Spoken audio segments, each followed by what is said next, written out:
ब्रह्मा गुरु विष्णु गुरुदेवो महेश्वरः गुरु साक्षात् परब्रह्म तस्मै श्री गुरवे नमः।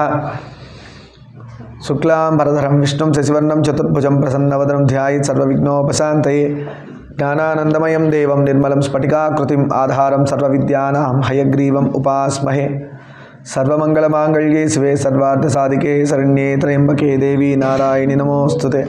సభాదేవతాభ్యో నమః. సరే, సభాదేవతాభ్యో నమః అంటే సభలో ఉన్న వాళ్ళందరూ దేవత సమానం. సభలో దేవతలు ఉన్న ఆత్మ అంటే సభలో కూర్చున్న వాళ్ళలో కూడా ఆత్మ, నాలో ఉన్న ఆత్మ అంతా దైవమే అని చెప్పడానికి కూడా ఆ విధంగా చెప్తారు. అందుకే సభలో ఉన్నవాళ్ళు సభాదేవతాభ్యో నమః అలానే ప్రవర్తించాలి. కూర్చున్న వాళ్ళు కూడా అలానే ప్రవర్తించాలి. ఎందుకంటే ఇక్కడ కూర్చున్నవాడిని పూజనీయమని మీరు ఎలా అంటున్నారో, గురువు స్థానం వ్యాసపీఠం అని, అలానే అవతల కూర్చున్న వాళ్ళు కూడా పూజనీయులని ఇక్కడ కూర్చున్న వాళ్ళు అనుకొని చెప్తూ ఉంటారు. అంతేగాని నేను ఇక్కడ కూర్చొని చెప్తున్నాను ఫీలింగ్లో కాదు. అందుకని మనం కూడా అవతల వైపు కూర్చున్నప్పుడు, స్పెక్టేటర్గా కూర్చున్నప్పుడు చాలా జాగ్రత్తగా వినాలి ఒక్కొక్కటి. అందుకని ఇలా పెట్టుకొని వినమంటారు. పక్కన డిస్టర్బెన్స్ ఉన్నా కూడా ప్లీజ్ మాట్లాడకండి అని చెప్పాలి. ఆ అలవాటు రావాలి. అప్పుడు మనం డెవలప్ అయినట్టు. డెవలప్మెంట్ అంటే మనిషిలో మార్పు కనబడిపోతుంటుంది. డెవలప్ అయ్యారని చెప్పడానికి ఏంటి అంటే మనిషిలో మార్పు కారణం.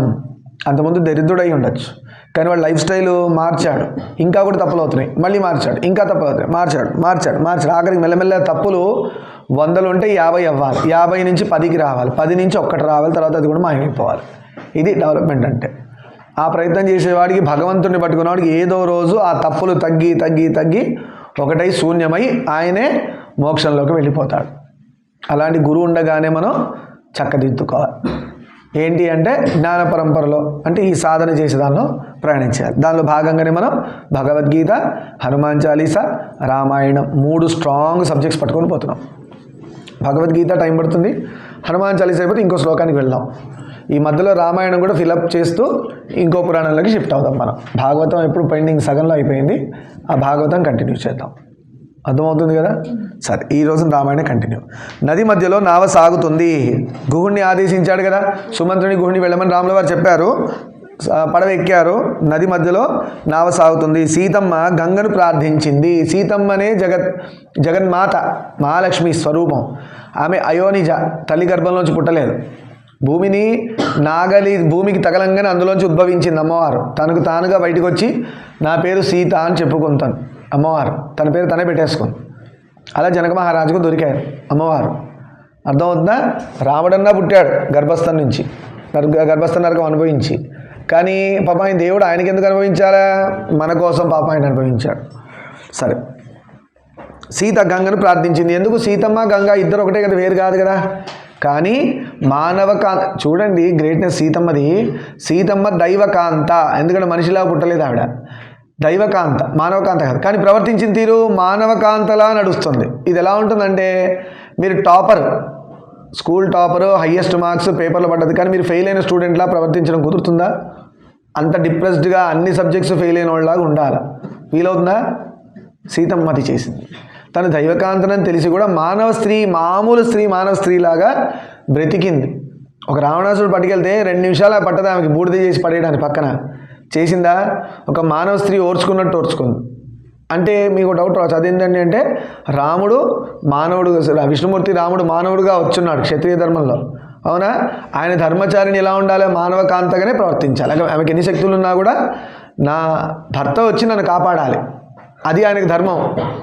అంతేగాని రాముడు ఉండగా సీతమ్మని వాడిని చంపేసింది అనుకోండి, అది ఇంకోలాగా వస్తుంది ప్రచారం. అంటే స్త్రీ కూడా, స్త్రీ ధర్మాల్లో అదే చెప్పారు, హస్బెండ్ రక్ష చేయాలి భార్యని. మనకి మంత్రాలు కూడా అదే. సరే, ఒకవేళ హస్బెండ్కి కష్టం వస్తే అప్పుడు స్త్రీ దిగచ్చు, సత్యభామ చేసినట్టు. శ్రీరాముడు ఆదేశం మేరకు ముందు లక్ష్మణుడు, వెనక సీత, ఆమెకు వెనక శ్రీరాముడు నడుస్తున్నారు. చూడండి, గంగమ్మను సీతమ్మ ప్రార్థించింది. గంగ సదా పూజనీయురాలు ఎవరికైనా, భూమి మీద ఉన్న వాళ్ళకి. అందుకనే ఇండియా వదిలిపోకండ్రా నాయన అని చెప్తారు. భగవద్గీత కించిదీత గంగా, భగవద్గీతలో చెప్పుకున్నాం కదా, భజగోవిందంలో చెప్పుకున్నాం కదా, అవునా? కణికాపీత, ఎక్కడ భగవద్గీత ఉందో, ఎక్కడ గంగాజలం నోట్లో పడేంత దగ్గరగా ఉందంటే గంగాజలం తాగారో వాడికి మళ్ళీ జన్మ లేదురా అని చెప్తున్నారు. భగవద్గీత విన్నవాడికి, గంగాజలం తాగిన వాడికి మళ్ళీ జన్మ లేదు. అంటే మనం ఇంతమంది ఎలిజిబుల్ అవుతున్నాం చూడండి. ఇంతమంది మీద కలిపురుషుడి యొక్క దృష్టి ఉండి తీరుతుంది ఖచ్చితంగా. మనల్ని పక్కన పడేయడానికో పడేయడానికో పాడు చేయడానికో రెడీగా ఉంటాడు. అది గుర్తుపట్టాలి మనం. మీకు చెప్పడం కాదు, మేమే గుర్తుపట్టాక చాలాసార్లు మేమే పడ్డాం. సాధనలో చేస్తూ మేమే ఎన్నోసార్లు పడ్డాం. గొప్ప గొప్ప వాళ్ళు పడ్డారు. విశ్వామిత్రుడు పడ్డాడు, రావణాసుడు అట్లే పడ్డాడు. అర్థమవుతుందా? అంత గొప్ప రావణ బ్రహ్మనే పడిపోయాడు. అంటే అప్పుడు కలి లేడు కదండి అంటే మాయ. అంత గొప్ప వాళ్ళకి మాయ. మనలాంటి ఆఫ్టర్ ఆల్ మనుషులకి కలిపురుషుడు చాలు ఎక్కడో పడేయడానికి తీసుకుపోయి. సరే, శ్రీరాముని ఆదేశములు. అలా సీతమ్మ గంగాను ప్రార్థించింది. ఏమని ప్రార్థించింది? లోకాన్ సమస్తాన్ సుఖినో భవంతు, మేము బాగుండాలి, అందరూ బాగుండాలి అని ప్రార్థించింది. నావ దక్షిణ తీరానికి చేరింది. ఎటువైపు వెళ్తుంది? అంత దక్షిణం వైపుకే మూవ్ అవుతున్నారు అందరూ. అటువైపు ఎవరున్నారు? రావణుడు ఉన్నాడు. శ్రీలంక ఎటుంది? దక్షిణానికి ఉంది లంక. నావ దిగిన శ్రీరాముడు సీతాలక్ష్మణ సమేతుడై వనాలకు బయలుదేరాడు. మొత్తం నావ దిగిపోయారు. మళ్ళీ దట్టమైన అడవుల్లోకి వెళ్తున్నారు. అదేంటండి, హాయిగా కంఫర్టబుల్ ప్లేస్లో ఉండొచ్చు కదా. రాముడికి ఇచ్చిన ధర్మము చాలా సిన్సియర్గా పాలిస్తాడు ఆయన. దట్టమైన అడవుల్లోకి వెళ్తున్నాడు. ఎందుకంటే వనవాసం చేయమని చెప్పారు నాన్న అమ్మ. అది ఎంత కష్టమైతే అంత కష్టంగా చేయగలుగుతాడు ఆయన, అంతేగాని కంఫర్టబుల్గా చేయడు. ఒక పనిని ఇచ్చి చేయమంటే దాన్ని ఎంత వీలైతే అంత సిన్సియర్గా కష్టంగా చేస్తాడు రాముడు ఆ పనిని. అంటే కష్టతరంగా తను తీసుకుంటాడు. అర్థమైందా? అంతేగాని అమ్మ నాన్న చూడట్లేదు, ఎవరు చూడట్లేదు కదా అని చెప్పేసి ఆ నది ఒడ్డును కూర్చొని హాయిగా 14 ఏళ్ళు గడిపేసేసి పండ్లు అవి ఇవి తినేసి ఇంటికి వచ్చేయడం కాదు ఆయన పని. నిజంగా సిన్సియర్గా కష్టపడ్డాడు ఆయన పాపం. ఆయన వనాలకు ఇంకా దారుణమైన వాళ్ళు అంటే అక్కడ మనుషులు తిరిగిన చోటుకి వెళ్ళిపోయాడు. ఎందుకంటే ఎవరైనా చూస్తే రాముడు ఇక్కడ ఉన్నాడు మెసేజ్ వెళ్తే అందరు ఇక్కడ వచ్చి కూర్చుంటారు. మళ్ళీ ఈ వనం అయోధ్య అయిపోతుంది. అదిగా వాళ్ళు అన్నారు, రాముడు ఎక్కడుంటే అక్కడే మాకు అయోధ్య అన్నారు కదా. అట్లా ముందు లక్ష్మణుడు నడుస్తున్నాడు, వెనక సీత, వెనక రాముడు నడుస్తున్నాడు. ఇది నడిచే పద్ధతి, గుర్తుపెట్టుకోండి. ముందు లక్ష్మణుడు, వెనక సీతమ్మ, తర్వాత రాముడు. లక్ష్మణుడు, సీత, రాముడు. దీనికి ఎంతో ధర్మంగా ఉంది. దీనిలో నడవడం కూడా ఎంతో ధర్మంగా ఉంది. ఒకటి, రాముడు ముందు నడవచ్చు కదా. శక్తిమంతుడు రాముడు ముందు నడిస్తే ముందు నుంచి ఎవరైనా అటాక్ చేస్తే కాపాడొచ్చు కదా అని డౌట్ రావచ్చు. వెనక నుంచి ఎత్తుకెళ్తే కష్టం. ఎందుకంటే హస్బెండే కదా ఫాలో అవ్వాలా, భార్య. కానీ ఇక్కడ ఆర్డర్లో లేదే. రాముడు వెనకాలంటే ముందున్న ఇద్దరు చిన్నవాళ్ళు కనబడతారు, ఆయనకంటే చిన్నవాళ్ళు. సో వెనక నుంచి ఎవరు వచ్చినా కూడా తనకేమైనా పర్లేదు, కానీ తన ముందున్న వాళ్ళు జాగ్రత్తగా ఉంటారని అదొకటి. రెండవది, ఆడదాన్ని చివర్లలో పెట్టరు, ముందు పెట్టరు, వెనక పెట్టరు, మధ్యలో పెడతారు సేఫ్టీ కోసం. అందుకనే రాముడు ముందుగానే లక్ష్మణుడు ముందుగానే ఉండాలి. లేదు లక్ష్మణుడు వెనకాల ఉండి రాముడు ముందుండి కూడా నడవచ్చు. దీనివల్ల ఇంకో ధర్మలోపం వస్తుంది. లక్ష్మణుడికి ఇబ్బంది అవుతుంటుంది. ముందు వదిన గారు ఉంటారు. పొరపాటు నడిచేటప్పుడు కాలు తగలచ్చు, లేదంటే ఇబ్బంది అవ్వచ్చు. అందుకని ఎట్లా తిరిగి లక్ష్మణుడిని ముందు పెట్టి సీతమ్మను పెట్టి వెనకాల రాముడు నడిచాడు. ఇన్ని యాంగిల్స్ వెళ్ళేవాళ్ళు చూడండి ఎంత డిసిప్లిన్ రామాయణం. ఏది చేసినా మనం ఎలా నడుచుకోవాలి, రోజు ఏ పని చేసినా రామాయణం గుర్తు రావాలి. అది మీరు రామాయణం వినమంటే ఏంటంటే రేపొద్దున మీరు ఇలానే బయలుదేరినా అందరిలో పెద్దవాడు అందరికంటే వెనకాలండి ముందు చిన్నవాళ్ళని నడిపిస్తూ ఉంటాడు. వెనకాలండి పదండి పదండి పదండి అని గురువుగారు వెనకాలండి నడిపిస్తున్నట్టు నడవండి అంటారు కదా, అలా ఉన్నాడు. శ్రీరాముని ఆదేశం మేరకు ముందు లక్ష్మణుడు, వెనక సీత, వెనక రాముడు నడుస్తున్నారు. సాయంకాలానికల్లా భరద్వాజాశ్రమానికి చేరుకున్నారు. ఇదిగోండి అడవుల్లో ఋషులు ఉన్నారు. ఎందుకు అడవుల్లో ఉన్నారు? మనలో ఉండొచ్చు కదా, మనం వాళ్ళని బ్రతకనీయం.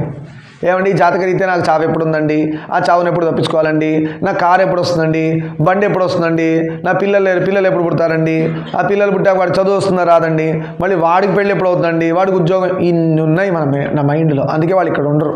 ఈ దిక్కుమాల ప్రశ్నలన్నీ వాళ్ళని అడుగుతాం పోయి. వాళ్ళ ధ్యానం ఏమవుతుంది? పాడవుతుంది. అందుకనే మనకు కూడా ఏం ధర్మం నేను చెప్పాను. మనకు కూడా ఏం ధర్మం? బ్రహ్మచర్యంలో ఉండగా బాగా తినాలా, ఎక్సర్సైజులు చేయాలా, బాడీని మంచిగా బిల్డప్ చేయాలా, బాగా చదవాలి, జ్ఞానాన్ని పెంచుకోవాలి, ఈ శారీరక పుష్టి మానసిక పుష్టి పెట్టుకొని మంచి ఉద్యోగం సంపాదించాలి, అప్పుడు గృహస్థాశ్రమంలోకి వెళ్ళాలి. ఇవి తప్పితే వేరేవి ఏం చేసినా కూడా వేస్ట్ ఫెలోస్ అన్నారు. సింపుల్. ఈ రెండే మీకు పిల్లలకి బ్రహ్మచర్యంలో ఏంటంటే చక్కని ఫుడ్, శారీరక పౌష్టికత్వం, శరీరం దృఢంగా ఉండాలి. ఇది ఫస్ట్ టార్గెట్. అట్లుంటేనే కదా చదవగలుగుతారు. రెండోది బాగా జ్ఞానం, మానసికంగా డిప్రెస్ అయిన పేషెంట్లా ఉండకూడదు. ఈ రెండు ఉంటే నెక్స్ట్ వచ్చే గృహస్థాశ్రమానికి ఒక ఫ్యామిలీకి మీరు అండగా నిలబడగలుగుతారు. అమ్మాయి అయినా అబ్బాయి అయినా ఎవరైనా. పొద్దున హస్బెండ్ జాబ్ అయింది అనుకోండి, అమ్మాయిలు చేయరా, మీరు ఉద్యోగాలు చేసి నిలబెట్టాలి ఫ్యామిలీని. అందుకని హస్బెండ్ వదిలేసి పారిపోవద్దు. హస్బెండ్ జాబ్ పోయిందని విడాకులు ఇస్తున్నారమ్మా. ఇంక నీ గొప్పతనం ఏముంది అంటే డబ్బు ఉంటే చేసుకుంటావా? పెళ్ళిళ్ళు అంటే అది కాదు. భార్యగా డబ్బు రాకపోయినా, ఉద్యోగం పోయినా, జబ్బు చేసినా హస్బెండ్ జీవితాంతం పెళ్లి చేసుకోవడం అంటే అర్థం ఏంటంటే, నా కష్టం వచ్చినా నువ్వు తోడుంటావు, నీ కష్టం వస్తే నేను తోడుంటాను. ఇద్దరికి ఒకళ్ళకొకళ్ళు ఉండి చివరి ఊపిరి వరకు. భార్యకు రోగాలు వస్తే నేను చూశాను జీవితంలో, నా జీవితంలో నేను చూసా. మా అమ్మమ్మ బెడ్ రిడన్ అయితే, అమ్మ వాళ్ళమ్మ బెడ్ రిడన్ అయితే మా తాతయ్య ఎంత చేశాడో, బట్టలు కూడా మార్చేవాడు. ఆమె బెడ్ మీద పడుకొని మా అమ్మమ్మ కాబట్టి నేను హాయిగా చెప్పుకుంటున్నా. మామూలు అయితే జనరల్ అమ్మ అంటారు, కానీ మీరు నమ్మరు, ఆ సఫరింగ్ ఎక్కడ చూడలేదు. నేను చిన్నతనంలోనే చూస్తున్నా. నా 7th to 10th క్లాస్ మధ్యలో, 6th to 10th మధ్యలో ఇవన్నీ జరిగినాయి. ఇంటర్మీడియట్ సెకండ్ ఇయర్ మా తాత వెళ్ళిపోయాడు. మా అమ్మమ్మ వెళ్ళిపోయిన 4-5 ఏళ్ళలో మా తాతయ్య కూడా వెళ్ళిపోయారు. ఎంత అన్యోన్యం అంటే మీకు చెప్తున్నా అంటే ఆలోచించండి దాన్ని బట్టి. మా అమ్మమ్మకి బెడ్ మీద పడుకొని నడువులు పట్టేశాయి, ఇంకా లేవలేకపోయింది. బెడ్ మీద పడుకొని ఆ బెడ్ ఒంటికి అతుక్కుపోయేది. ఇలా తిప్పితే స్కిన్ చిరిగిపోయేది, వెనకాల ఉన్న స్కిన్ చిరిగిపోయి బెడ్కి అతుక్కునేది. దాని నుంచి పస్ అంతా వచ్చేసి చీమునెత్తి వచ్చి దాని నుంచి పురుగులు ఇలా బయటకు వచ్చాయి. అంటే పురుగులు ఆల్రెడీ పట్టేసినాయి, లేవట్లేదు కదా, ఇక ఆ శరీరం డీకంపోజిషన్ స్టార్ట్ అన్నట్టు, ఇక పురుగులు తినేస్తుంటాయి ఇక. అలా మా తాతయ్య శారీ మార్చేప్పుడు హెల్ప్ చేసేవాడిని, వెళ్ళేవాడిని పాపం. ఆయన పాపం ఎంత చేయాలో అంత చేసి లాస్ట్ నన్ను పిలిచేవాడు పాపం. చిన్నోడిని కదా నేను కూడా, దీనిలో ఫస్టే ఉండేవాడు పాపం. హెల్ప్ చేయడానికి నేను వెళ్ళిపోయాను. ఏదో ఈ వీళ్ళని కదా, ఎవరికైనా ప్రాబ్లం అయితే హెల్ప్ చేయమంటే వెళ్ళిపోతా ఫస్ట్. రీసెంట్ మా గురువుగారు వాళ్ళ శిష్యులు కూడా ఒకరికి ఇబ్బంది అయితే నేను వెళ్ళిపోయా అట్లే. ఆ టైంకి ఏదో మెషిన్ లాగా ఉంటా. తర్వాత బాధ అనిపిస్తుంది నాకు కూడా. నర్సింగ్ చేయడం అంత ఈజీ కాదు, చాలా టఫ్ జాబ్ నర్సింగ్. వాళ్ళందరూ దేవతలే. మనకి దెబ్బలు తగిలి చెయ్యి ఊడిపోయినవాడు, చెయ్యి కట్టయినప్పుడు అంబులెన్స్లో వస్తుంటాయి రకరకాల బాడీస్ దెబ్బలు తగిలినవి. ఆ డాక్టర్లు, ఆ నర్సింగ్ చేసేవాళ్ళు అందరూ దేవుళ్ళే. నిజంగా ప్రొఫెషన్ తీసుకొని చేస్తున్నారు కదా, దేవుళ్ళు కాళ్ళ మీద పడి దండం పెట్టచ్చు. అలా మా తాతయ్య మా అమ్మమ్మకి చేయడం చూసా. ఆ పురుగులు వచ్చి ఇలా ఉండేవి. మా తాతయ్య చేశారు మా అమ్మమ్మకి. మా తాతయ్య చేయడానికి మా అమ్మమ్మ వెళ్ళిపోయింది. మరి ఎట్లా? నేను చేయాల్సి వచ్చింది. మా మామయ్యలు చేశారు, అది వేరే సంగతి. నేనెందుకు చేయాల్సి వచ్చింది తెలుసా? చిన్నప్పుడు మా తాతయ్యకి నేనే లాడు. నా ప్రారంధము నాకెందుకో ఈ జన్మే లాస్ట్ అని నాకు చాలా కాన్ఫిడెంట్. మా స్వామి నన్ను ఈ జన్మనే లాస్ట్ చేస్తాను, ఇంక ఇవ్వడని. ఎందుకంటే నా ప్రారంధాలు అన్నీ పోతున్నాయి ఈ జన్మలోనే. పెద్ద కష్టాలు వచ్చినాయి, సఫర్ అయినాయి. దేవుడి దయవల్ల, గురుగారి దయవల్ల వాళ్ళే నిలబెడుతున్నారు. మనకంత సీన్ లేదు కానీ వాళ్ళే నిలబెడుతున్నారు. అలానే మా తాతయ్య చిన్నప్పుడు ఏమేం చేశానో, ఎవరినన్నా సౌండ్, మా తాతయ్య చిన్నప్పుడు నేను ఏమేం చేశానో అవన్నీ మా తాతయ్యకి నేను మళ్ళీ చేశాను. చనిపోయే టైంలో లాస్ట్ ముద్ద పెట్టింది నేనే, ఆఖరి ముద్ద బాక్స్లో తినిపించింది నేనే. ఒకనొక స్టేజ్లో మా తాతయ్యకి బ్రెయిన్ ట్యూమర్ ఉండి పారాలసిస్ వచ్చి ఏం పని చేయకపోతే నాకు చిన్నప్పుడు ఆయన ఎలా కడిగాడు, ఆయనకు అన్ని సేవలు చేసింది నేనే. మళ్ళీ స్వామికి చెప్పుకున్నా, థ్యాంక్స్ స్వామి, ఆయన నాకు చేశాడు, నాతో ఆయన చేయించేసావు, శుభం. అక్కడికి ఆయన రుణం కొంచెం అన్నా తీర్చుకున్నానేమో అనుకుంటున్నా. అలా మనం ఏవేమి మనం చేయించుకున్నామో అలా చేస్తారు. మా అమ్మ నాన్న నాకు చాలా సేవ చేశారు. వాళ్ళకి సేవ చేసే ఛాన్స్ ఎప్పుడో, అంటే అడ్డుపడాలని కాదు, రోజు ఇంట్లో ఉన్నప్పుడు ఏదో ఒకటి వాళ్ళకి ఏది వస్తే, నాన్న అది కావాలరా, ఇది కావాలరా, అది తెచ్చిపెట్టరా, ఇది ఏదో ఒకటి గుర్తుపెట్టుకోండి. అమ్మా నాన్న సేవ ఫస్ట్, తర్వాత మీతో పాటు పుట్టిన వాళ్ళకి హెల్ప్ చేయండి. అక్క కావచ్చు, అన్న కావచ్చు, తమ్ముడు, వీళ్ళకి చేయండి. ఇది దాటాక మీ చుట్టాలు పెట్టుకోండి, ఇది దాటాక మీ ఫ్రెండ్స్ పెట్టుకోండి, ఇది దాటాక మీ సొసైటీ పెట్టుకోండి. సేవా దృష్టి ఉండాలి మైండ్లో. ఎంతసేపు సేవా దృష్టే. పరోపకారం ఇదం శరీరం, ధర్మవాక్కు. దీన్ని 2 విధాలుగా అర్థం చేసుకోవాలి. పరోపకారం ఇదం శరీరం, వేరే వాడికి ఉపకారం చేయడానికి ఈ శరీరం అంటున్నారు. సంతోషం, అట్లనే చేయండి. మన కోసం చేసుకోవడం కాదంట, వేరే వాళ్ళకన్నా ఒకటి చెప్తున్నారు. కానీ ఆంతరికంగా ఇంకో సీక్రెట్ ఉంది. పర ఉపకారం ఇదం శరీరం. పరము అంటే ఇది కానిది. ఎవరిది? ఆత్మ. ఆత్మను కనుక్కోవడానికి ఇచ్చాడు శరీరం అంటున్నారు. అది తెలియక చాలామంది పరోపకారం ఇదం శరీరం అని చెప్పి ఇంటి ముందు పెద్ద బ్యానర్ వేసి, టెంట్లు కట్టేసి, టేబుల్ వేసేసి, అందరికీ అన్నప్రసాదాలు పెట్టేసేసి పంపించాడు. ఇట్లా చేస్తున్నారు. పరోపకారం ఇదం శరీరం అంటే ఒక శరీరం ఇంకో శరీరానికి హెల్ప్ చేస్తుంది. అసలు ఏందనగా నయం లే, అదన్న అర్థమైంది. సంతోషం. ఒకటి బట్టి దోమలను జలగల పీడిచి తినకుండా ఇంకోటి హెల్ప్ చేస్తున్నారు, ఒకంతకు మంచిదే. కానీ అసలు అర్థం ఏంటి? ఎక్కడికి వెళ్ళాలి నువ్వు? పరోపకారం ఇదం శరీరం అంటే ఎక్కడికి వెళ్ళాలా? ఈ శరీరం నేను కాదు. పర ఉపకారం అంటే ఏది? నీది కానిది ఏది?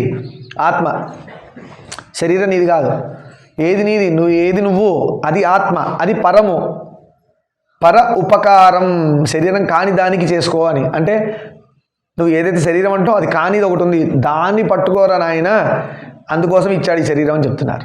అది మర్చిపోయాం, ఇక్కడే అయిపోతున్నాం. నిన్న కూడా చెప్పుకున్నాం కదా, గుళ్ళు చుట్టూ ఎంత తిరిగినా కూడా ఆ గుళ్ళో పూజారిగా పుడతాడో లేదంటే ఆ గుళ్ళో వచ్చే భక్తుడిగా పుడతాడు, కానీ ఆత్మ సాధన చేయనంత వరకు మోక్షం రాదు. మీకు చెప్పడం కాదు, నేను కూడా చేయాలి. నాకు చాలా తక్కువ చేస్తున్నా, అంతకుముందు ఎక్కువసేపు చేసేవాడిని. ఈ మధ్య కొంచెం పరిగెత్తుళ్ళు అవి ఇవి లౌకికమైన బోలెడు విషయాలు. ఫస్ట్ మనం 3 గుణాలు ఉంటాయి, ఎప్పుడు చెప్తా, సత్వగుణం, రజోగుణం, తమోగుణం 3 ఉంటాయి. మనం ఫస్ట్ రజోగుణం తమోగుణాల్లోనే ఎక్కువ ఉంటాం. అంటే ఎలా తెలుసా, ఎక్కువ నిద్ర, ఎక్కువ కోరికలు. రజోగుణం అంటే అన్ని కోరికలు కోరికలు కోరికలు కోరికలు వస్తూనే ఉంటాయి, అది రజోగుణం. తమోగుణం లేజినెస్, నిద్ర, మర్చిపోవడం, నిరుత్సాహపడిపోవడం, డిప్రెషను, అన్నీ తమోగుణం. ఉన్నాయి లేదా ఈ లక్షణాలు మనకి? ఉన్నాయి. సాత్విక గుణం ఏంటి? సత్వగుణం దేవుడి గుడికి ఎప్పుడు వెళ్దాం, పురాణం ఎప్పుడు విందాం, హనుమాన్ చాలీస ఎప్పుడు చేద్దాం, రామకోట ఎప్పుడు రాద్దాం, చెప్తుంటే లేచి ఎప్పుడు వెళ్ళిపోదాం అనొద్దు. పురాణం వైపు వెళ్ళట్లేదంటే తామసిక గుణం, వాడు లేచి వెళ్ళిపోతున్నాడు. లేజీనెస్, వినాలని లేదు, మందబుద్ధితనం, అది కూడా తామసిక గుణమే, తమో గుణం అంటారు. దేవుడి వైపు మీరు ఎంత మళ్ళితే అంత సత్వగుణంలో ఉన్నట్టు. ఒక 24 గంటలలో మీరు ఎంత సత్వగుణంలో ఉన్నారో చెక్ చేసుకోండి. ఏదో టైంలో మనసు అంటుంది, పొద్దునుంచి సాయంత్రం వరకు రామాయణం చదివావు కదా, ఇప్పుడు సినిమా చూడొచ్చు కదా, ఏ ప్రభాసో చిరంజీవో ఏదో సినిమా చూడొచ్చు కదా అని సలహా ఇస్తుంది దిక్కుమాల మనసు. పొద్దున్న చేసిన సత్వగుణం కాస్త ఏమైంది, 10 నిమిషాలు సినిమా చూసిన రజోగుణంతో ఉన్న పాటల్ని నెక్స్ట్ డే మొత్తం తిప్పుతుంది. పాటలు ఉట్టికున్నప్పుడల్లా కూడా పాట పాడుతూ ఉంటారు, అదే పాట. పొద్దున్న చేసిన రామాయణం ఎక్కడో పోయి. మీకు అర్థమైంది ఎంత డేంజరస్గా ఉన్నాయో. సత్వగుణం కంటే రజోగుణం, రజోగుణం కంటే తమోగుణం శక్తివంతంగా ఉన్నట్టు కనబడతాయి, నిజంగా కాదు. కానీ మనం దానివైపు అట్రాక్ట్ అయిపోయి అవే అవుతున్నాం మనం. చూడండి, సినిమాలో ఏదైనా పాట వస్తే నోరంతా అదే తిరుగుతుంటుంది, ఇల్లా ఇల్లా అనుకుంటా. అవునా కదా అంటున్నారు లేదా? ఇల్లా ఇల్లా టీం రాలేదు ఇవాళ, ఉంటుందా లేదా? అలా ఉంటుంది, అదే అంటుంటారు. అదే రామ రామ జయ రాజా రామ్, రామ రామ జయ సీతారాం అంటామా? గురుగారి పని లేదు, ఆయన రిటైర్మెంట్ తీసుకున్నాడు, ఆయనకి అసలు డ్యూటీలే లేవు, రెస్పాన్స్ ఆయన అనుకుంటాడు మనకి ఎందుకు. గురుగారు తెల్ల జుట్టు వచ్చింది కాబట్టి ఆయన చేసుకుంటాడు, నాకెందుకు.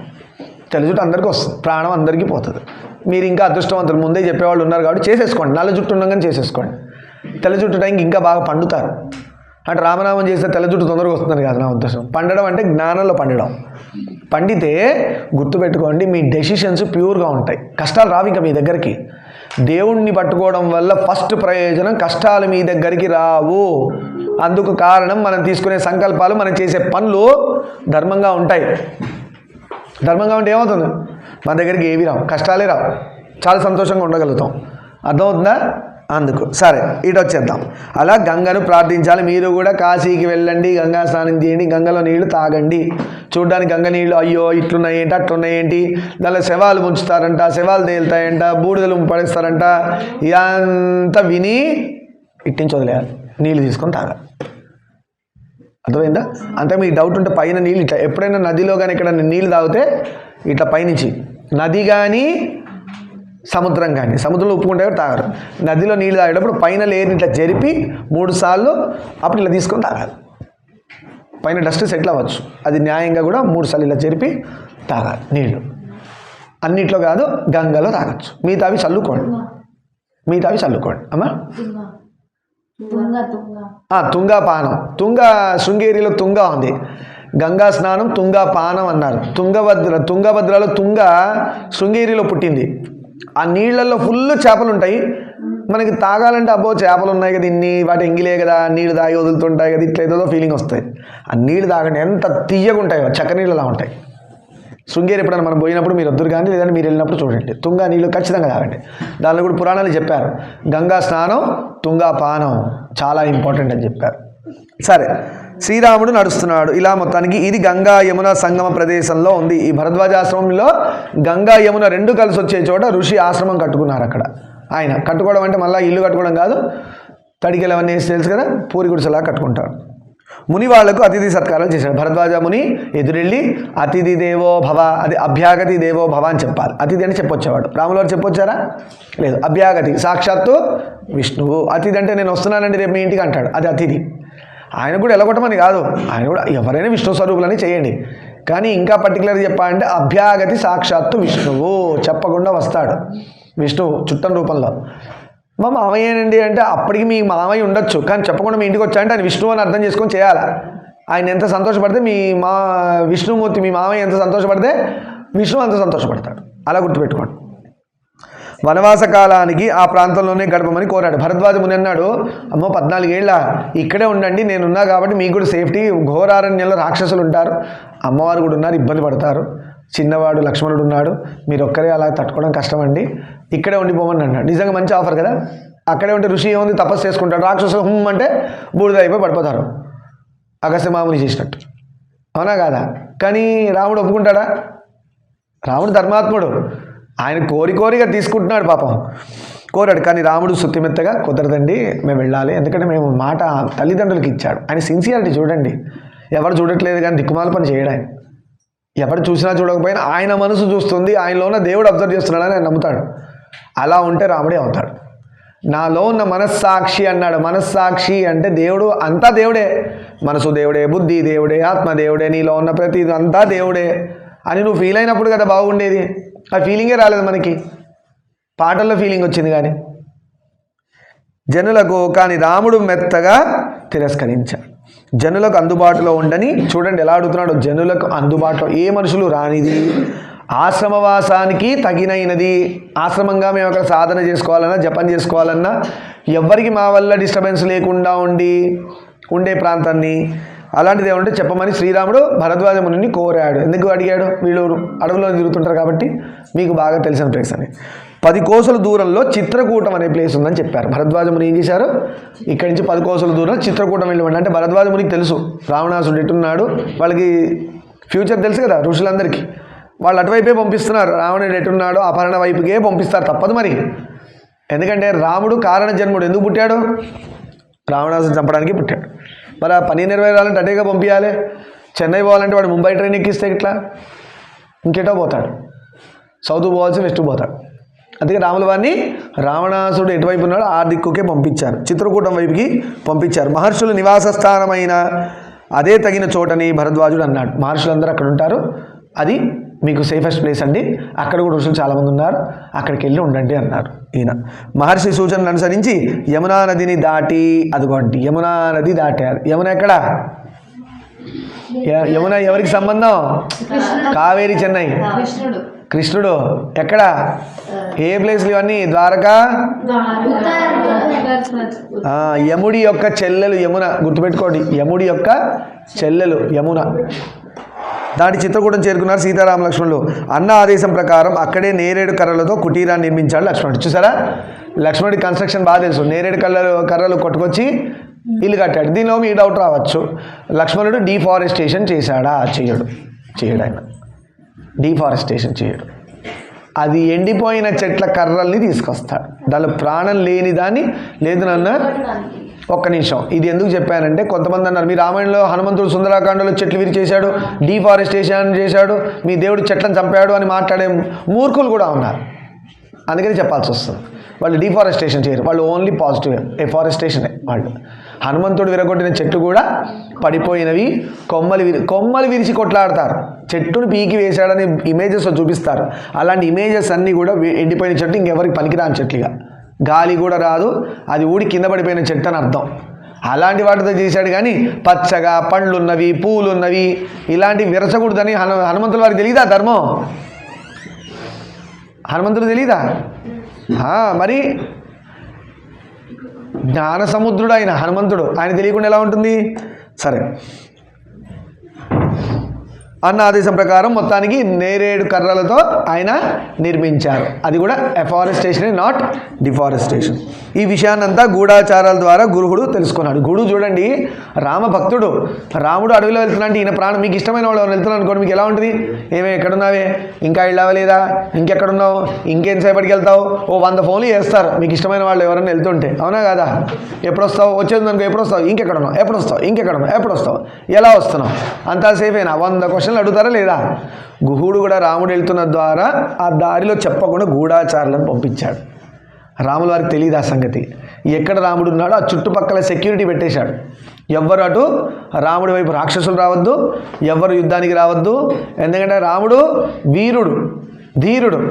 ఆయన మీద ఎవరన్నా నెగిటివ్గా పగబట్టి ఉంటే ఇట్లాంటప్పుడు ఒంటరిగా దొరికినప్పుడే కదా అటాక్ చేస్తారు. ఇలా చేయకుండా గుహుడు ఏం చేశాడు, సెక్యూరిటీ సిస్టమ్ మొత్తం పెట్టేశాడు. కనుక్కున్నాడు గూఢాచారుల ద్వారా. గుహుడికి తెలిస్తే ఇంకెవరికి తెలిసింది? సుమంతుడికి తెలిసింది. సుమంతుడికి తెలిస్తే అయోధ్యలో తెలిసింది. అయోధ్యలో తెలిసిన వాళ్ళు ఏం చేస్తారు? బావురుమని ఏడ్చారు. అయ్యో నా రాముడు ఇంత కఠినంగా ఇంత వనవాసం చేస్తున్నాడు అరణ్యంలో, ఆ చిత్రకూటం వైపు వెళ్ళాడా, ఘోరారణ్యం, రాక్షసులు గొప్ప గొప్ప రాక్షసులు ఉన్నారే, బిడ్డలు ఏమి ఇబ్బంది పడతారో, వాళ్ళని ఏ రాక్షసులు చంపేస్తారో అని తల్లి భయం వాళ్ళకు ఉంటుందిగా. అందరూ భయపడిపోతున్నారు అయోధ్యలో. సుమంతుడు గుహుడి ద్వారా సెలవు తీసుకొని అయోధ్యకు వెళ్ళాడు. దశరథుడు సుమంతుడి ద్వారా రాముడి విషయాలు తెలుసుకున్నాడు. రాముడి గురించి దశరథుడు కనుక్కున్నాడు. నా బిడ్డ ఎక్కడున్నాడు, ఏంటి, నిజంగానే వెళ్ళిపోయాడా, వనవాసం చేస్తున్నాడు? చాలా దూరం వెళ్ళిపోయాడండి, 14 సంవత్సరాలు చిత్రకూటం అనే అరణ్యంలో ఉంటున్నాడు, ఘోర రాక్షసులు ఉంటారండి అవన్నీ చెప్తాడు రాముడు. దశరథుడు ఇంకా భయపడి ఏడుస్తున్నాడు పాపం, ఏమవుతుందో నా రాముడికి. కౌసల్య దశరథులు ఆ విధంగా అంతులేదు పాపం, చాలా బాధపడిపోయారు కౌసల్యమాత దశరథుడు. దశరథుడు గంతంలో తాను మునిబాలులకు పొరపాటును చంపిన సంఘటన, అతని తల్లిదండ్రులు ఇచ్చిన శాపాన్ని గుర్తు చేసుకున్నాడు. శ్రవణ కుమారుడు స్టోరీ వచ్చింది.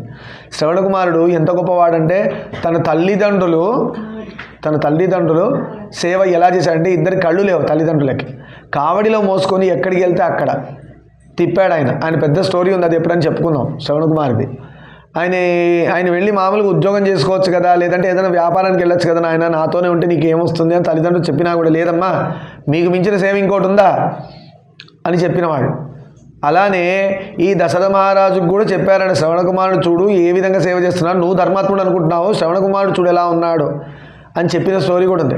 ఆ శ్రవణ కుమారుడు ఒకసారి తల్లిదండ్రులు కావడిలో మోస్తూ ఒక చోట దించాడు. వాళ్ళు దాహం వేస్తే నీళ్లు తెద్దామని చెరువు గట్టుకు వెళ్ళి, ఆ చెరువు గట్టు కాదు నాన్న, ఓ నది దగ్గరికి వెళ్ళి నీళ్లు తీసుకొని, ఆ నీళ్ళ అలజడికి దశరథ మహారాజుకు ఒక శక్తివంతమైన విద్య వచ్చు. ఆ నీళ్ళ సౌండ్ బట్టి, అవి చేసే సౌండ్ బట్టి, నీళ్ళ సౌండ్ అని కాదు, అక్కడ ఉన్న సౌండ్ బట్టి అది ఏ జంతువో చెప్పగలడు ఆయన. దశరథ మహారాజుకి ఆ విద్య వచ్చు. ఆయన ఏమనుకున్నాడు, నీళ్ళ సౌండ్ బట్టి కుందేలు వచ్చింది నీళ్ళు తాగడానికని బాణం తీసి కొట్టాడు. కొట్టంగా శ్రవణ కుమారుడికి తగిలి ఆయన చచ్చిపోతూ అన్నాడు, మా అమ్మ నాన్నగారికి దాహంతో చచ్చిపోతున్నారు, కొంచెం ఈ నీళ్ళు తీసుకెళ్ళి ఇవ్వండి, ఇది ఒక పుణ్యం చేయండి అని. దశరథ మహారాజు చాలా బాధపడ్డాడు. అయ్యో నా వల్ల ఎంత పొరపాటు జరిగిపోయింది అని పాపం సిన్సియర్గా వెళ్ళాడు. ఎందుకంటే రామవంశం అంతా సిన్సియారిటీ, వాళ్ళ శాపం వచ్చినా కష్టాలు వచ్చినా సిన్సియర్గా ఉన్నారు. వెళ్ళి మొత్తానికి వాళ్ళ తల్లిదండ్రులు వెళ్ళి నీళ్ళు అందిస్తాను, నువ్వు ఎవరు, నువ్వు ఎక్కడి నుంచి వచ్చావు, ఏంటి, మా బిడ్డ ఏడివన్నీ అడిగారు. అనుకోకుండా నేను ఇలా చేసినందుకు ఆయన చనిపోయాడండి, మీకు నీళ్లు తీసుకొచ్చాను, బిడ్డ చెప్పాడు తెచ్చానండి. వాళ్ళు నీళ్లు తాగకుండా రివర్స్ శపించారు. ఏమని అంటే, ఎలాగైతే నా బిడ్డకు లేక మేము ఈరోజు చచ్చిపోతున్నామో మా బిడ్డను తలుచుకుంటాని వాళ్ళు చనిపోయారు. యాక్చువల్గా తలుచుకుంటూ చచ్చిపోయాము, అదే రోజు నీకు కూడా ఒక సిచ్యువేషన్ వస్తుంది, నువ్వు కూడా నీ బిడ్డ కోసం తలిచి చనిపోతావు అని దశరథ మహారాజుకి శాపవాకు వదిలాడు. అది గుర్తు చేసుకున్నాడు. ఇది పాపం పండటం అంటే ఇదే. మనం చేసిన పాపం మనకు గుర్తుకొచ్చి ఆ కష్టం మనకి అనుభవంలోకి వస్తుంది, దానివల్ల ఆ పాపం పోయినట్టే. కొత్తవి చేసుకోకండి, అది గుర్తుపెట్టుకోవాలి. గుర్తు చేసుకున్నాడు. అదే పుత్ర వియోగానికి కారణమన్నాడు. అందువల్లే నాకు ఈరోజు ఈ కష్టం వచ్చిందని అనుకున్నాడు. శ్రీరాముని ఎడబాటుకు మనసు కకలావికలమైంది. దశరథ మహారాజుకి దుఃఖం ఆగట్లేదు, గుండె చల్లబడింది. మన తెలుగులో అంతా చల్లదనం, నాన్న చల్లగుండు నాయన. గుండె చల్లబడిందంటే ఏంటి danger? Cold heart is death. ఇంగ్లీష్లో వామ్ రిగార్డ్స్, కోల్డ్ రిగార్డ్స్ అంటారు. కోల్డ్ రిగార్డ్స్ అంటే తిడతారు, ఇంగ్లీష్లో వామ్ రిగార్డ్స్. తెలుగులో చల్ల, నాన్న గరంగా ఉండు, వేడిగా ఉండు అని అంటారు ఎవరన్నా. బీపీ ఎక్కువ ఉంటే అలా ఉంటారు. ఇంగ్లీష్కి తెలుగుకి అంత తేడా ఉంది. ఆ దిక్కుమాలని ఇంగ్లీష్ పట్టుకొని పోతాం మనం. ఏది వేడిగా ఉండే ఇంగ్లీష్, ఎప్పుడు కోపంగా ఉండు, కోపిష్టిగా ఉండు, నలుగురు తిట్టు, పాడిచి. చల్లగా ఉండు, వెన్నెల చల్లదనం, అవునా కదా? కోపంగా చెప్పాలంటే సూర్యుడు వేడితనంలా ఉంది అని చెప్తారు, అవునా కదా? చల్లగా ఉండాలంటే అమృతం చల్లగా ఉంది, వెన్నెల చల్లగా ఉంది, అమృతంలాగా వెన్నెల కురుస్తుంది. చల్లదనం, చల్ల అంటుంటేనే సుఖంగా ఉంది కదా. వేడి అంటే చలికాలం కొద్ది రోజులు వేడి కావాలనిపిస్తుంది, చలి విరిగినప్పుడు. అది కూడా ఎక్కువసేపు పెట్టుకుంటే అబ్బో వద్దు చలే బాగుందంటాం. వేడిని భరించలేము, చలిని భరించవచ్చు. సరే, గుండె చల్లపడింది అంటే దశరథ మహారాజు టైం దగ్గర పడింది. అర్ధరాత్రి తర్వాత దశరథ మహారాజు ప్రాణాలు వదిలాడు. అందరూ బావురుమని ఏడ్చారు. దశరథ మహారాజు మొత్తానికి వెళ్ళిపోయాడు పాపం. దశరథ దేహాన్ని ఒక తైలద్రోణిలో భద్రపరిచారు. మొత్తానికి ఒక తైలద్రోణి అంటే ఇప్పుడు మార్చరీ నుంచి వచ్చే బాక్స్ ఉంది కదా, ఐస్ బాక్స్ అంటారు కదా, అప్పట్లోనే ఆ సిస్టమ్ ఉంది చూడండి. తైలద్రోణి అన్నారు. మూలికలతో అన్ని లిక్విడ్స్ అన్ని కలిపి ఒక సొల్యూషన్, ఆయుర్వేదిక్ సొల్యూషన్ తయారు చేసి దానిలో మనం ఇప్పట్లో ఆవకాయలు, నిమ్మకాయలు పచ్చళ్ళని నానబెడుతున్నారు చూసా ఆయిల్లో, సంవత్సరాలు ఉంటుంది కదా. అప్పుడు డెడ్ బాడీని అలా పెట్టేవాడు. అంటే పచ్చడి వేసి పెట్టట్లే, పసుపు అన్నేసి అలా అనట్లే, ఆయుర్వేదిక్ మూలికలతో ఆయిల్ సొల్యూషన్లా, లిక్విడ్ సొల్యూషన్లా తయారు చేసి దానిలో బాడీని పెట్టారు. అలా పెడితే ఎన్నో సంవత్సరాలు కానీ ఉండొచ్చు, నెలలు కూడా ఉండొచ్చు బాడీ. ఇప్పుడుందా? ఎంత ఐస్ బాక్స్లో పెట్టినా కూడా బ్లాస్ట్ అయిపోతుంది, పేలిపోయి లోపల నూనె బయటపడిపోయి ఈగలు పురుగులు వచ్చి తినడం స్టార్ట్ అయిపోతుంది. మనకంత సీన్ లేదు, ఎంత టెక్నాలజీ వచ్చినా కూడా ఒక డెడ్ బాడీని మనం 4-5 రోజులు మించి దాచిపెట్టలేము. ఇక మరీ మార్చురీలో దాచిపెడతారంటే ఐస్ గడ్డల మీద కూర్చోబెడతారు దాన్ని తీసుకుపోయి. అది కూడా ఎలా ఉంటుంది, ఎక్కువ రోజులు ఉంచరు, అది గట్టిగా బన్నులా తయారవుతుంది ఆ డెడ్ బాడీ. ఈ బైపీసీ మెడిసిన్ చేసే వాళ్ళు బాగా తెలుస్తుంది. ఆ డెడ్ బాడీని తీసుకొచ్చి కోస్తారు, రంపం పెట్టో చాకు పెట్టి కోస్తే బ్రెడ్ ముక్క తెగినట్టు తెగుతుంది ఇట్లా ఫ్లెష్. అంటే మొత్తం బాడీ గడ్డగట్టిపోయి ఉంది ఫ్లెష్, అర్థమైందా? అది కూడా ఎక్కువ రోజులు ఉండదు, అది పంపించేస్తుంటారు, ఎప్పుడప్పుడు డీకంపోజ్ స్టేట్లో కాల్చేస్తారు, బూడిద చేసేస్తారు. సరే, అప్పట్లో ఆ టెక్నాలజీ ఉంది. వశిష్ఠుడి ఆజ్ఞ మేరకు దూతలు భరత శత్రుఘ్నులను తీసుకురావడానికి బయలుదేరారు. 7 రోజుల ప్రయాణం చేసి మొత్తానికి వచ్చారు. 7 రోజుల ప్రయాణం తర్వాత మొత్తానికి అయోధ్యకు చేరుకున్నారు. ఎవరు? భరత శత్రుఘ్నులు. అంటే వెళ్ళడానికి కూడా 7 రోజులుగా, మళ్ళీ 7 రోజులు కదా, 14 రోజులు శవాన్ని దాచిపెట్టారంటే అప్పుడు టెక్నాలజీ చూడండి ఎంత గ్రేటో. 14 రోజులు ఉంది శవం దశరథ మహారాజు ఇంటాక్ట్గా. తండ్రి మరణానికి తల్లడిల్లాడు భరతుడు. తెలుసుకున్నాడు, అయ్యో నాన్న చనిపోవడం కారణం ఏంటి, ఇంత ఘోరం జరిగిపోయిందా అని. తండ్రి అంత్యక్రియలు భరతుడు నిర్వర్తించాడు. చెప్పుకుంటూ శుభం పలుకుదాం. సర్వం శివమామహేశ్వర పాదారవిందార్పణమస్తు. లోకాన్ సమస్తాన్ సుఖినో భవంతు. శాంతి శాంతి శాంతి.